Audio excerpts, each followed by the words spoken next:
take you back into the evolution of makeup from the early ages into the modern ages. The first thing that I would like you to know is who the first documented people to use makeup were and how they used it. The first documented people to use makeup were the Egyptians in the 3000 BC.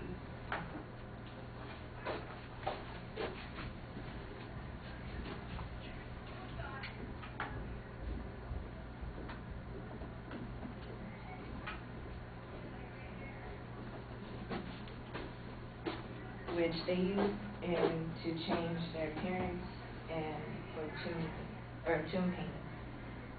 Things that they used on their skin were mostly bad and poisonous to their skin, like mercury and coal. Coal is a dark-colored powder made of burnt almonds, lead, and copper. Now that I've told you a little bit about the Egyptians' use for makeup, we will go into the first century people's use for makeup. The first century people mostly the Roman women used makeup.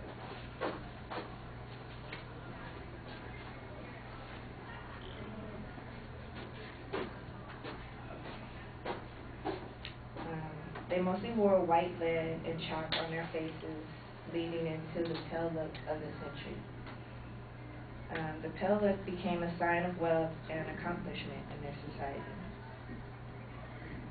I have shown you two main ages of makeup, and now I will lead you into the 1500s, otherwise known as the Elizabethans. The Elizabeth view of pure beauty was a woman with light hair and a snow white complexion with red cheeks and red lipstick.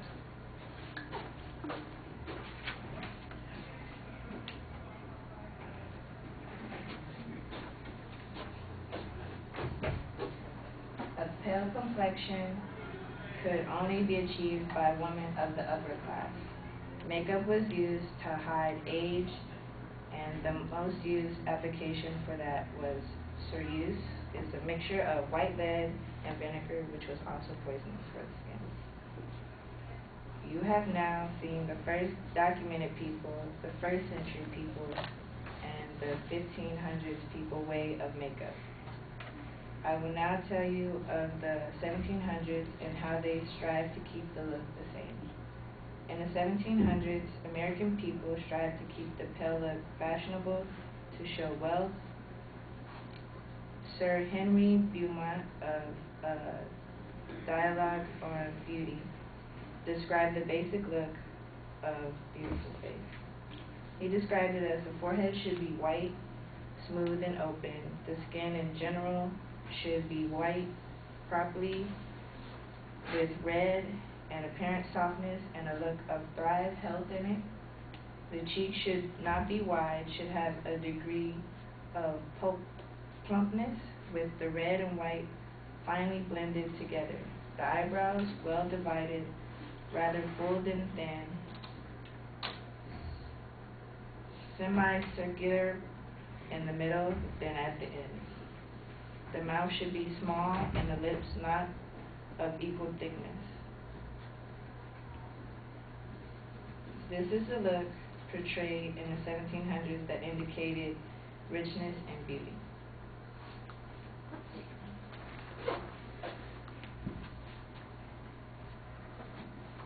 Okay, those were just the ages where makeup was an importance to the people. As I go into the 1800s,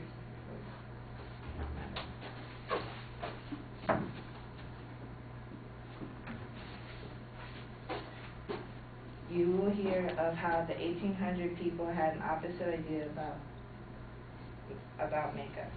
In the 1800s, makeup was frowned upon and primarily used by prostitutes.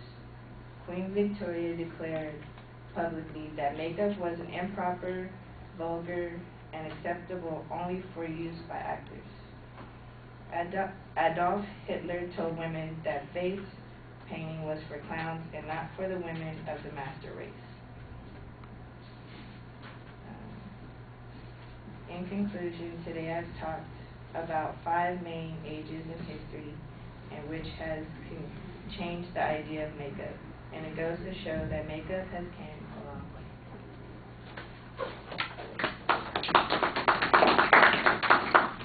And then those are some of the interesting facts about makeup. It was believed that kohl eyeliner could restore poor eyesight and reduce eye infection.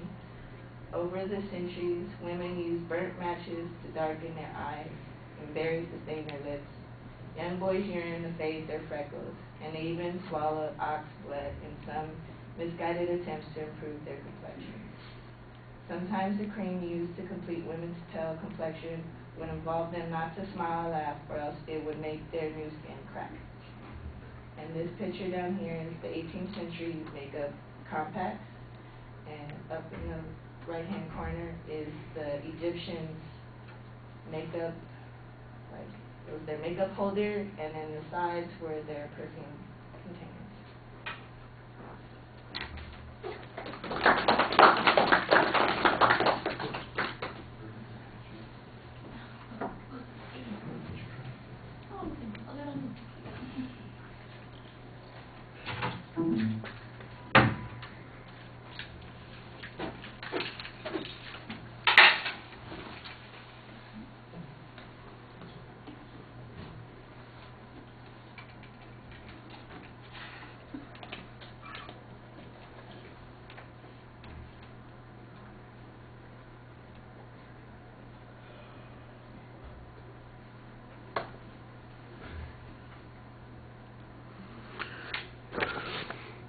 Had we discovered that Karen's not here? Is that correct? Mm-hmm. Okay. Well, you'll just have to hang on for a second.